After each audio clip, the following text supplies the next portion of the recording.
Hello guys, welcome to my channel Life Manual. My name is Shivam. Guys, आज का topic है marriage and kids plan करने के बारे में। इंडिया के लोग बिना सोचे शादी कर लेते हैं, फिर बच्चे पैदा कर लेते हैं।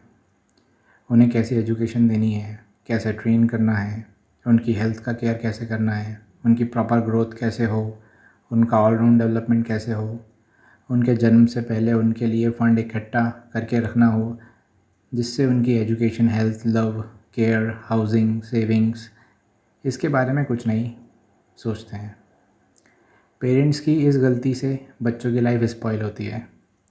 गलती पेरेंट्स की भी नहीं होती क्योंकि उन्हें भी इतनी नॉलेज नहीं होती, तो वो बिना सोचे समझे बच्चे पैदा कर लेते हैं।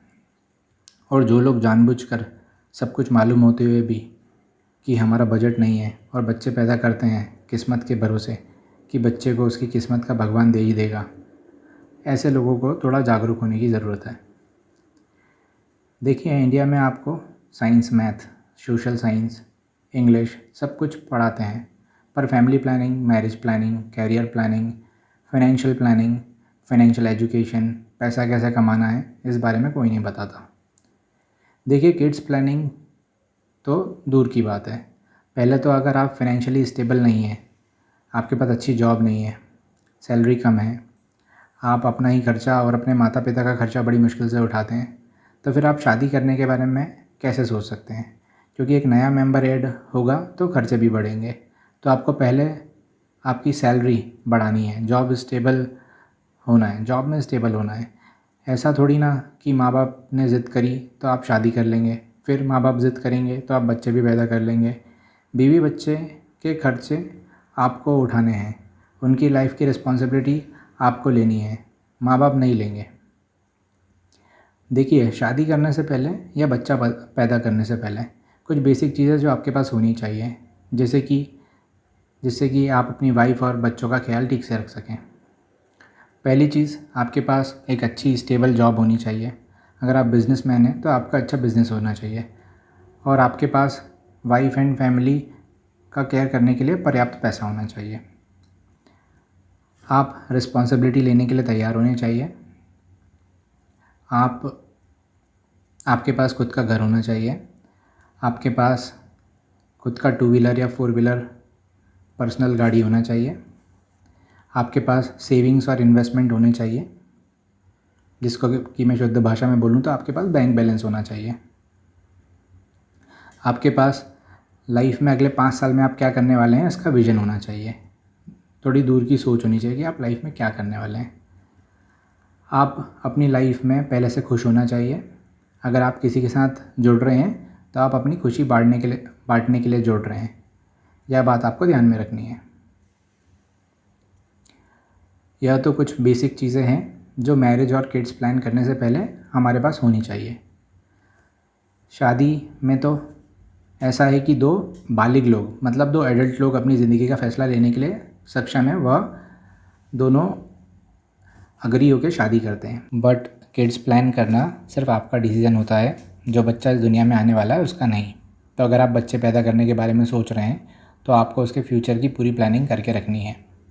क्योंकि ज़्यादातर माँ बाप अपने बच्चों से यह बोलते हैं कि हमने तुम्हें पैदा किया, इतना बड़ा किया, अब तुम हमारे लिए कुछ नहीं करोगे क्या? तो इसमें आपने बच्चा अपनी मर्ज़ी से पैदा किया, उसने नहीं बोला आपको। आपने कोई पेड़ नहीं लगाया है या फिर कोई इन्वेस्टमेंट नहीं किया है जो अब आप रिटर्न मांग रहे हो। वैसे तो बच्चे बुढ़ापे में आपका ख्याल रखने के लिए और आपके वंश बढ़ाने के लिए नहीं होते। अगर फिर भी आप इसी सोच के साथ बच्चे पैदा कर रहे हैं, मुझे कोई प्रॉब्लम नहीं है, पर आपको उनके फ्यूचर की रिस्पॉन्सिबिलिटी लेनी होगी। एक बच्चा एक 20 साल का प्रोजेक्ट होता है। उसके पैदा होने के बाद उसके मेडिकल, एजुकेशन, क्लोथिंग, शेल्टर, खाना पीना, रहना, दवाई, पढ़ाई, बहुत सारे खर्चे होते हैं। उसके न्यूट्रिशन का भी आपको ख्याल रखना पड़ता है। अगर आपके पास बजट है और आप उसे लाइफ में कॉम्प्रोमाइज़ करने के लिए, एडजस्ट करने के लिए नहीं बोलेंगे, तो फिर आप बेझिझक अपने बुढ़ापे के सहारे के लिए और अपना वंश बढ़ाने के लिए बच्चे पैदा कर सकते हैं। जैसे कि किसी बिज़नेस को चलाने के लिए अनगिनत पैसों की ज़रूरत होती है। अगर आप बिज़नेस में पर्याप्त पैसा नहीं लगाएंगे तो बिज़नेस बंद हो जाएगा। वैसे ही जब आप किसी बच्चे को पैदा करते हैं तो उसके सक्सेसफुल और अनसक्सेसफुल होने में भी पैसे का बहुत बड़ा हाथ है। उनकी पढ़ाई में बहुत पैसा लगता है। अगर आप कहीं कमी कर देते हैं तो उनका करियर स्पॉइल हो जाता है। फिर आप ही बोलते हैं कि हमने तुमसे क्या उम्मीद करी थी, तुम यहाँ जॉब करोगे, वह जॉब करोगे, और तुमने तो हमें निराश कर दिया। अब गलती भी आप ही की होती है और आप ही उन्हें कोस रहे होते हैं। बच्चों को आप कोस रहे होते हैं। किसी बच्चे के सक्सेसफुल और अनसक्सेसफुल होने में जितना पैसों का हाथ है उतना ही सही मार्गदर्शन का भी हाथ है। सिर्फ पैसा काम नहीं आता, आपको बच्चों को मार्गदर्शन भी करना है कि आपको क्या पढ़ना है, क्या नहीं पढ़ना है, कौन सी फील्ड में जाना है, क्या स्पोर्ट्स खेलना है, किस खेल में जाना है। उन्हें प्रॉपर ट्रेनिंग दिलवानी है, अच्छे से अच्छी कोचिंग भेजना है, अच्छे से अच्छे टीचर्स के बीच में रखना है।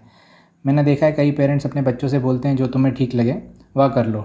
अब वह पहला पैदा हुआ है या आप पहले पैदा हुए हैं, आप उससे 20-25 साल पहले पैदा हुए हो, तो आपको बताना चाहिए कि क्या करना ठीक है और क्या करना ठीक नहीं है, क्योंकि दुनिया आपने देखी है, उसने नहीं। तो जैसा कि मैंने कहा था कि एक बच्चा एक 20 साल का प्रोजेक्ट होता है। अगर आप उसे सही मार्गदर्शन दें, जहाँ पैसे खर्च करने हैं पैसे खर्च करें, अच्छी शिक्षा दें, खेल कूद में उसको ट्रेनिंग दिलवाएं, तो वह अपनी ज़िंदगी आगे अच्छे से जी सकता है और खुश रह सकता है अपनी ज़िंदगी में। और अगर आप यह सब नहीं करेंगे तो वह बच्चा अपनी लाइफ में सक्सेसफुल नहीं हो पाएगा। फिर वह 20 साल का प्रोजेक्ट नहीं, आपके लिए पूरी लाइफ का प्रोजेक्ट हो जाएगा। फिर आपको उसको पूरी लाइफ में उसकी पूरी लाइफ का ध्यान रखना पड़ेगा, क्योंकि वो सक्षम नहीं हो पाएगा। तो क्योंकि आपने जितना आपसे बन सका उतना किया, पर जितना ज़रूरी था उतना नहीं किया। वैसे भी आजकल कितना कंपटीशन है, आपको मालूम है। एक अनार 100 बीमार पहले कहावत होती थी, अब नहीं है। अब एक जॉब के लिए 10,000 लोग लाइन में खड़े रहते हैं, बहुत कंपटीशन है। बच्चों की लाइफ इजी नहीं है, बच्चों की लाइफ में बहुत स्ट्रगल है। अगर आप इस स्ट्रगल को आसान बना सकते हैं तो बिल्कुल बेशक खुशी से बच्चे पैदा करें, नहीं तो किसी बच्चे की लाइफ स्पॉइल ना करें। हमें अपनी ज़िंदगी से खेलने का पूरा अधिकार है। हम आबाद हों या अपनी ज़िंदगी बर्बाद करें, पर हमें दूसरे की ज़िंदगी से खेलने का अधिकार नहीं है। ओके गाइज़, मैं बस यही बोलना चाहता था। अपने हर तरफ देख रहा हूँ लोग इस गलती को रिपीट कर रहे हैं और दूसरों की गलतियों से सीख नहीं रहे हैं।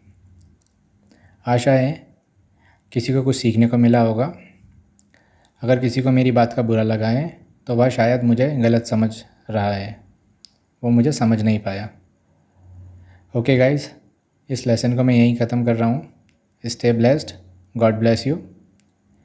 If you like my lessons, please like the video and subscribe to my channel. Bye bye, take care.